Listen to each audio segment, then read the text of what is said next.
Fala meus amigos, estamos começando aqui mais um vídeo do canal e hoje a gente vai falar sobre um dos assuntos mais comentados ontem, que foi o rombo, tal rombo entre aspas, da dívida pública brasileira, tá? Que chegou a 230 bilhões aí de reais e muita gente aí reclamando, colocando a culpa no PT, colocando a culpa no Lula, outras pessoas aí até da própria imprensa esclarecendo alguns detalhes aí sobre essa dívida e que são muito importantes para entender, na verdade, a natureza aí desse valor, tá?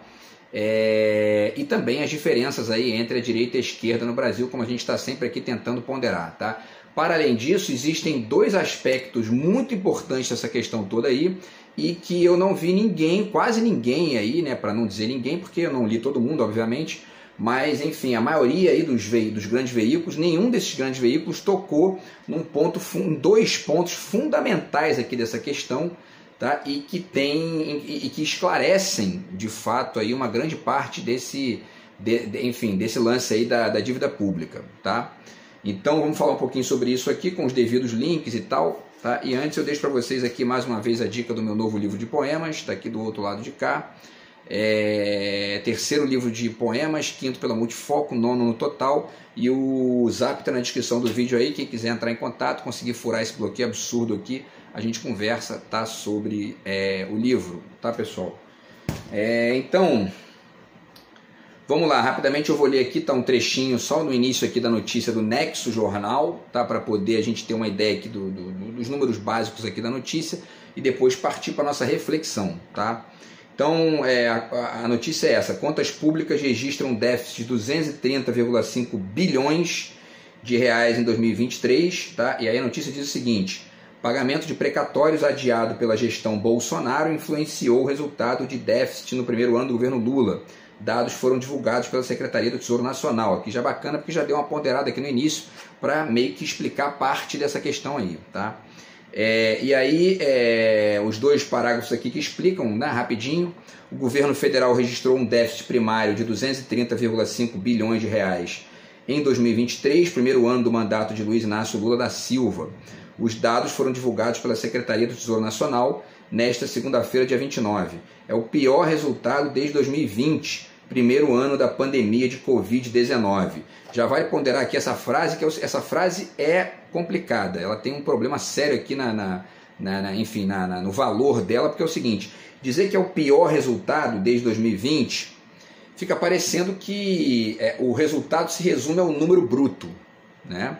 E vocês vão ver aqui, vou tentar explicar isso para vocês até o final do vídeo, não está longe, mas está muito longe enfim, o valor, né? Enfim, o adjetivo que a gente possa conectar com esse valor aqui, com esse valor bruto, está longe de ser ruim, né, no sentido estrito. Tá? Você só conecta com essa ideia de que é o pior ou de que é ruim se você, enfim, compara o número bruto com os outros números brutos e não faz várias análises comparadas aqui e ao mesmo tempo que atentam, né, para a complexidade da coisa, para vários detalhes, porque não basta analisar esse número sozinho. Tá? Vamos ver isso aqui.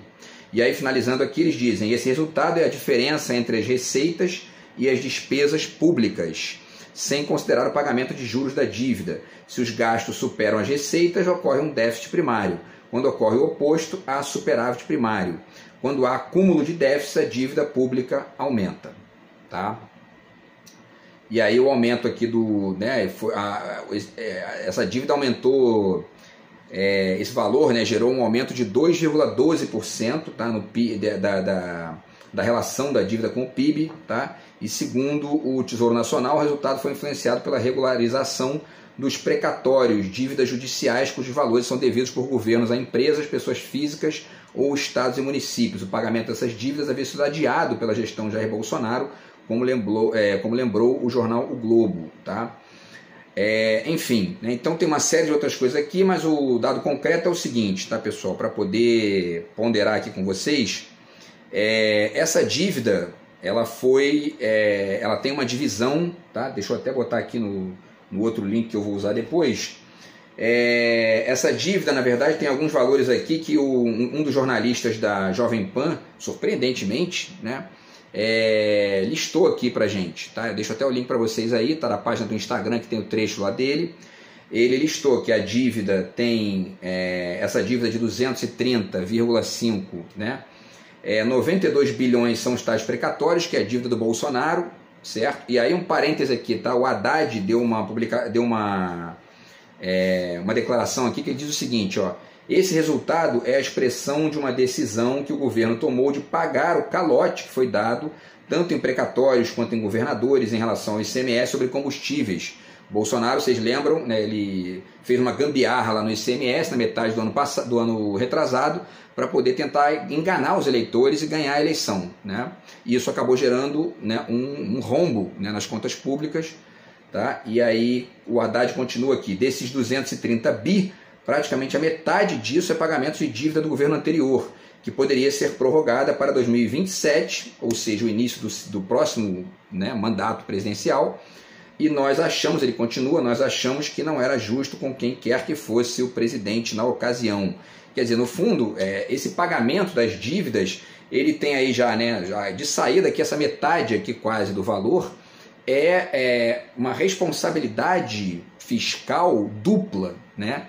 Primeiro porque está pagando pessoas ali que o governo devia dinheiro a essas pessoas e o Bolsonaro não pagou, Paulo Guedes, não, os dois não pagaram. Então aí já tem uma responsabilidade. O governo, enfim, né, se endividou para pagar dívidas, né, com pessoas, com empresas e tudo mais. E a segunda responsabilidade fiscal, né, e tal, é justamente não entregar para o próximo presidente uma dívida que já é aí do governo anterior. Tá? Então, quer dizer, esses dois aspectos aí são importantes para entender esse pedaço desse rombo aí, né, aspas, rombo, que são esses 92 bilhões dos precatórios. Tá? E aí, pessoal, para finalizar aqui ainda essa primeira parte, tá? O jornalista da Jovem Pan completa aqui a explicação, dizendo que além desses 92 bilhões que são os precatórios, tem 50 bilhões que são pagamentos extras do Bolsa Família, tá? E aí um detalhe importante, né? Porque muita gente pode, né, enfim, questionar esse valor. O Bolsonaro prometeu esse mesmo valor na campanha de 2022, tá? Então, se o Bolsonaro ganhasse, ou ele ia gastar esse dinheiro, ou ele ia descumprir a promessa, né? Então esse valor aqui também não pode ser considerado exatamente aí um problema criado pelo PT, pelo Lula e tudo mais, tá? Para além do fato de que é um valor aí que tem a ver com, enfim, com muita gente aí que tá, né, que usa esse dinheiro para comer, né? Então, enfim, aliás, isso aqui é uma questão que a gente vai, né, que eu vou tentar desenhar aqui para vocês também até o final do vídeo, que é justamente a questão do serviço da dívida, ou seja, para que serve a dívida pública, tá? Porque tem muito mito em relação a isso, muita viagem, tá? E vale a pena dar uma certa aprofundada nisso. Bom, para ampliar, para finalizar aqui os dados do jornalista da Jovem Pan, ele diz, tá, que o terceiro número seria 39 bilhões de reais, que são aumentos de despesas previdenciárias, que na verdade tem a ver com o aumento de salário de funcionários. E, parêntese importante, esses aumentos já estavam muito defasados, porque o governo Bolsonaro, a direita no Brasil, não gosta do Estado, né, odeia o Estado, odeia servidor público, e aí eles entram e fazem o quê? Congelam salários, não aumentam, a inflação aumenta e os salários não aumentam, né? Então, quer dizer, isso é importante, a não ser o daquela casta ali que funciona numa lógica um pouco diferente, que são os militares, né, e o judiciário e tal, e os próprios parlamentares que, enfim, nessa casta aí que enfim, a inflação não afeta essa gente, né? Então, pessoal, isso é importante, tá, para ponderar com vocês aí. E por último, tá, ele ainda dá um quarto dado aqui importante, que ele diz que houve, além de tudo isso aqui, além desses dados aqui, que na verdade eles perfazem, né, esses três primeiros dados, perfazem 188 bilhões de dólares, de reais, quer dizer, 188 bilhões, que dá aí 2/3 do valor, praticamente, talvez até um pouco mais aí, tá? Para além disso, houve também 20% de queda de arrecadação, né? Isso significa que o PT diminuiu o Estado, né? Isso também não é nenhum tipo de, enfim, né, de mérito, né? E vamos entender por que também até o final do vídeo aqui, tá? Mas o fato concreto é esse aqui, e essa queda de arrecadação, ele não diz por quê, mas talvez seja porque o Lula já aumentou aí o teto de contribuição do imposto de renda para 2 salários mínimos, se não me engano, né? E aí isso aí certamente gerou uma queda de arrecadação, porque pessoas que pagavam imposto já não pagam mais, né? Então isso talvez esteja aí essa queda, né? Que vai sendo aos pouquinhos reordenada no futuro aí, porque inclusive o PT já aprovou a reforma tributária, né? Parte dela que vai onerar coisas que não eram oneradas antes, então esse valor vai ser reposto aí provavelmente no futuro próximo, tá? E aí, pessoal, vamos lá, né? Para que uma questão importante, tá? Que a Maria Lúcia Fatorelli levanta é a seguinte: para que serve a dívida, né? Porque muita gente trabalha com a ideia ingênua de que é o seguinte, ó, aumentou a dívida é ruim, né? Diminuiu a dívida é bom, diminuiu o Estado é bom, aumentou o Estado é ruim.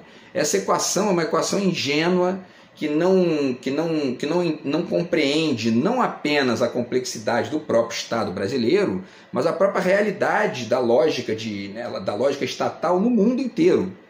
Tá? Vamos ver aqui alguns números que vão mostrar isso para a gente aqui. Só 2 frasezinhas aqui da Maria Lúcia Fatorelli, vou deixar também o link para vocês aí, tá? Num texto dela aqui de 2020, que ela explica para que tem servido a dívida pública no Brasil. Tá? Então ela diz: o discurso liberal, que na verdade é o discurso neoliberal, né, repete constantemente que a dívida pública decorre de gastança irregular com a manutenção do Estado e cresce à medida em que gastamos mais do que arrecadamos. Esse discurso acaba ganhando força porque, além de repetido constantemente, tem semelhança com o que acontece na vida das pessoas comuns, que em geral se endividam porque extrapolaram o limite de seu cartão de crédito ou assumiram outros compromissos acima de sua capacidade de pagar, por exemplo, né? Ocorre que no caso da dívida pública brasileira, esse discurso é comprovadamente falso. E ela finaliza aqui esse primeiro trecho, tá? A dívida pública tem crescido por meio de vários mecanismos financeiros, como se demonstrará a seguir, e seu crescimento exorbitante tem sido a justificativa para as privatizações, contra-reformas, cortes de investimentos e gastos sociais, impedindo o desenvolvimento socioeconômico do país. A esse funcionamento distorcido do endividamento público, denominamos sistema da dívida. Eu vou deixar o link para vocês aí, mas grosso modo o que ela pondera aqui é o seguinte: parte gigantesca dessa dívida pública tem a ver com algumas estratégias contábeis e ao mesmo tempo financeiras, para não dizer até um outro nome, muitas delas fraudulentas, como ela argumenta aqui, nas quais os bancos e o mercado financeiro desviam dinheiro da dívida, tá, para poder lucrar com isso, a partir de uma estrutura bizarra na qual, por exemplo, os bancos não se incomodam muito, por exemplo, né, um dos exemplos, em gerar crédito barato para as pessoas como se faz no restante do mundo todo, porque para eles ganham mais dinheiro dessa maneira aqui, ou seja, desviando o dinheiro da dívida pública para, enfim, várias lógicas ali bizarras. Uma delas, a tal da operação compromissada do Banco Central, que ela explica bem aqui, que o Ciro Gomes denuncia várias vezes também aí nas entrevistas dele, no livro dele, e que, segundo ela, é uma grana que chega a R$1,5 trilhão de reais. Uma grana que é desviada, que não, né, enfim. E aí entra a questão que eu falei também em outro vídeo aqui, da auditoria que deveria ser feita para poder chegar aí, né, em números mais, enfim, plausíveis disso tudo aí, para poder, porque provavelmente esse montante da dívida, ele é mais da metade fraudulento, né? E se sustenta ali para poder manter uma jogatina com dinheiro público, que aí entra a questão do serviço da dívida, desvia a funcionalidade da dívida pública, que é assim: qual é a funcionalidade da dívida pública quando você tem um projeto de Estado, um projeto de desenvolvimento para o país? O serviço da dívida é gastar esse dinheiro, ainda que seja a mais ali, para poder gerar não só desenvolvimento brasileiro, desenvolvimento nacional, mas também emprego, oportunidades e crescimento tecnológico e uma série de outras coisas que todo mundo no mundo faz. Vamos ver os números aqui para vocês verem como o Brasil está muito atrás ainda da maioria esmagadora do mundo, tá? Então ficamos aqui com a Maria Lúcia Fatorelli. Depois eu de repente faço até mais vídeos aí no futuro explicando isso aqui com mais detalhes, o dia que eu conseguir estudar isso aqui com paz, né? Mas enfim, vamos lá. Vamos agora para poder desmistificar 2 pontos importantes aqui, tá? Que tem a ver inclusive com o que ela diz. Vamos lá. duas coisinhas aqui importantes. A dívida pública líquida brasileira, né, para quem está criticando o PT aí, que está criticando o Lula e tal, sem considerar, né, esses elementos aqui, que na verdade a dívida é quase toda oriunda do Bolsonaro, e não é só a dívida, porque a dívida é uma parte aí da herança maldita do Bolsonaro, né? Mas tem todo um contexto de defasagem do salário mínimo, de, enfim, né, o rombo o Bolsonaro furou o teto de gasto todos os anos, né? Deixou um rombo de 800 bilhões se contabilizar os 4 anos aí, tá? E aí vamos fazer aqui uma comparaçãozinha rápida entre em relação à relação dívida-PIB, que é isso que conta, na verdade, né? Porque a dívida ela pode até aumentar, se o PIB pode aumentar, que eu digo no valor bruto, né? Tipo, 1 trilhão passa para 2, mas se a dívida aumentar de 1 trilhão para 2 e o PIB aumentar de 8 para 12, a dívida cai no nível da relação dívida-PIB. Percebem? É uma equação até fácil aí de entender. Não precisa ser economista para sacar isso, né? Então o FHC pegou em 95 a dívida pública 29,5% do PIB, entregou para o Lula em 2002 com 60,4% do PIB, dobrou a dívida pública, né? E vocês vão ver que isso aqui é uma característica da direita, tá? E tem uma explicação fácil para isso. O Lula pegou em 2003, já baixou para 54,8%, e entregou em 2010 para Dilma a 39,2%. Abaixou a dívida pública assim, quase pela metade, né? Ou ali, abaixou 50%, na verdade, para ser mais exato aqui, tá? A Dilma pegou em 39,2%, chegou a baixar para 33,8% no ano de 2013, e em 2015 ela finalizou com 37,9%, mais abaixo do que o Lula, né, em 2010. Tá? Em 2016, o Temer já terminou o ano como presidente, a dívida aumentou para 47,8% do PIB e ele entregou para o Bolsonaro em 2018 55,6% do PIB, tá? A dívida pública líquida do Brasil. E aí o Bolsonaro em 2019 aumentou de 55% para 58,4%, tá? E finalizou 2022 a 59,9% do PIB, tá? Quer dizer, aumentou a dívida pública também. E o Lula vai terminar agora 61,2%, considerando, evidentemente, as cagadas do Bolsonaro e do Paulo Guedes, tá? Agora, o fato concreto é o seguinte, quando a gente compara, quando a gente percebe aqui os governos de direita, Fernando Henrique, Temer e Bolsonaro, existe um detalhezinho fundamental que ninguém diz, ninguém está dizendo, e que explica a diferença do Bolsonaro, a diferença da direita para a esquerda. Quando a direita governa, ela diminui investimento. E aí automaticamente a relação entre a dívida e o PIB diminui, porque o endividamento vai aumentando. É normal, isso é uma tendência do mundo, especialmente do mundo desenvolvido, mundo em desenvolvimento, tá? Agora, se você, ao mesmo tempo em que você aumenta a dívida, você aumenta o PIB, aumenta o investimento, a tendência é abaixar a relação, a dívida fica menor em relação ao percentual comparado com o PIB, né? E isso facilita os processos, inclusive, não só de pagamento, mas ao mesmo tempo de endividamentos futuros eventuais, para poder resolver problemas que apareçam, né? Pensando a dívida como uma, enfim, estratégia de ampliação aí da qualidade do serviço público, resolução de problemas. O Ciro Gomes mesmo fala muito da questão das creches, né? Que nascem 2 milhões de crianças por ano e às vezes você não arrecada tanto para suprir isso em relação às vagas. Construir creches novas, contratar pessoas e tal, quer dizer, né? E aí você vai deixar de fazer as creches porque, né, o Estado não arrecadou tanto, se endivida, né? Isso é uma necessidade básica da sociedade. Então, as pessoas têm que parar de moralizar isso a partir da ideia do valor bruto. Tem que tentar entender isso como contexto de uma realidade muito mais ampla, tá? E que tem conexão com uma série de outros elementos aí.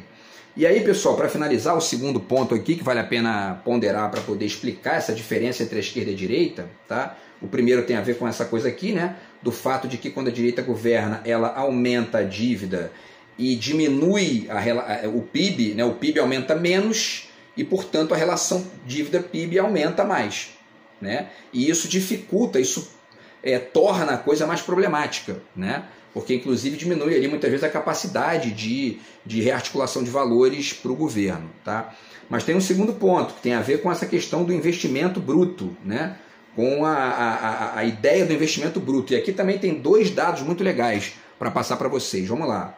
O primeiro é que o investimento público no Brasil foi caindo. Em 2011, né, com a Dilma, estava em 20,6% do PIB, chegou a 20,9% em 2013, e aí foi caindo, a direita entrou, começou a cair, foi a 17, 15, chegou a pior, né, o pior investimento público bruto da história, que foi com Bolsonaro em 2019, tá, que foi 15,5% do PIB. E aí no final do governo Bolsonaro deu uma subida, foi para 19 e caiu para 18,4 em 2022. A questão é que mesmo com o Lula e a Dilma, que chegou a 20 e ficou em 20, né, e 20, 19 ali e tal, era um número baixo se a gente considerar uma relação, uma comparação com o resto do mundo. O que mostra que as pessoas não têm a menor noção do valor que o investimento público, o investimento de dinheiro público tem no mundo inteiro, no mundo desenvolvido todo, tá? Vamos aos numerozinhos aqui, vou deixar o link para vocês aí, tá? A média brasileira, tá, é muito abaixo da média mundial. Ela é menor do que 82% dos países do mundo em 2022. De 170 países ali que estão listados, 139 investem mais que o Brasil. E aí, certamente, esses que investem menos são países pobres, né? Enfim, tá? A média mundial, então, o Brasil acabou 2022 com um investimento de 18,4% do PIB. A média mundial é de 27,3%, muito mais. A média dos países avançados, das grandes economias do mundo, é de 22,9%, tá? E dos países emergentes, que é o grupo do Brasil, né? O Brasil é um país em desenvolvimento, essa média aumenta para 33,2%. Quer dizer, o investimento público no Brasil é, em média, quase a metade do investimento público do mundo em desenvolvimento, tá? E aí vamos lá, agora números aqui de países específicos, tá? A China investe 42,5% do dinheiro público, da sua arrecadação em investimento público, tá? 42%. Coreia do Sul, que é um país aí, né, tido como, enfim, né, vedete pelos neoliberais e tal, investe 33,5% da arrecadação, tá, do PIB, né?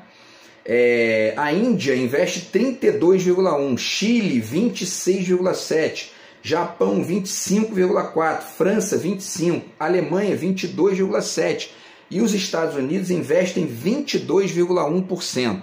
Aí algumas pessoas podem até olhar para esse valor e dizer, bom, os Estados Unidos está só um pouquinho ali acima, né? Se a gente faz o cálculo do valor bruto, tá? Vamos fazer o cálculozinho aqui, ó. O PIB dos Estados Unidos é de 25 trilhões de dólares. O PIB brasileiro é de 2,4 trilhões de dólares. Quer dizer, mais ou menos umas 12 vezes menor do que o investimento, do que o PIB, né, dos Estados Unidos. Então, se os Estados Unidos investem 22,1% do seu PIB em investimento público, tá? Eles investem o equivalente a 5,5 trilhões de dólares, mais ou menos, o que dá 25 trilhões de reais em investimento público. Sabe o que significa? Só de investimento público, os Estados Unidos investem lá no seu país, né, a partir do dinheiro do Estado, 2,5 vezes o PIB inteiro do Brasil. E eles querem que a gente tenha Estado mínimo, querem que a gente tenha pouco investimento público, ficam engessando a gente aqui com teto de gastos, com essa coisa toda, enquanto eles têm não só essa dinheirama gigantesca aqui para poder jogar lá na economia, como também, enfim, né, fazem lá a flexibilização do teto quando necessário e tem uma dívida pública de 130% do PIB, quer dizer, quase o dobro da nossa, né?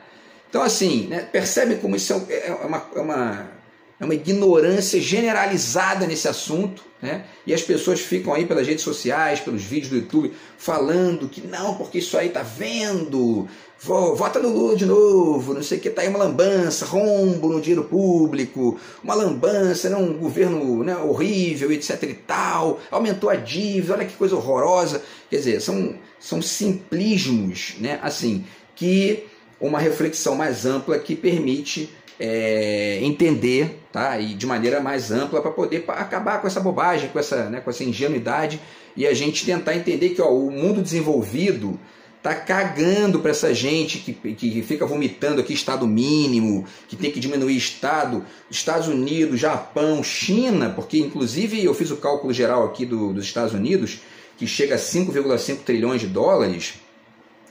Se vocês fizerem o cálculo da China, dá mais que isso. Porque o PIB da China é menor que os Estados Unidos, né? Os Estados Unidos é 25 trilhões, a China está em 17 trilhões mais ou menos. Mas a China investe o dobro dos Estados Unidos, né, de investimento público. Tá? Então, quer dizer, os Estados Unidos investem ali 22%, a China investe 42% de 17 trilhões. Isso dá aí mais ou menos uns 7 trilhões e meio de dólares. Né? Dá, vou bobear, mais de 3 vezes o PIB do Brasil. Né? E a gente aqui brincando de Estado mínimo, escutando essa gente aí medíocre, fica vomitando isso, Paulo Guedes, essa gentalha, sacou? Pagando de especialista, falando uma asneira atrás da outra e impedindo o Brasil de ampliar aí o seu investimento público, ampliar um tipo de atividade que é fundamental para todos os países desenvolvidos e em desenvolvimento. Tá? Isso se reflete também no investimento da Petrobras, por exemplo, está aqui, né? Que o Bolsonaro, enfim, reduziu aí a 1/4 do valor, até menos, tá aqui nesse livro. Enfim, e aí a gente estudando, a gente aprende essas coisas. Beleza, pessoal? Então essa é a contribuição aí da reflexão de hoje, tá? E eu vou deixar os links para vocês aqui, desses números, desses dados aqui todos, para quem quiser aprofundar aí, tá? E a gente se fala no próximo vídeo do canal. Grande abraço, tamo junto, fui.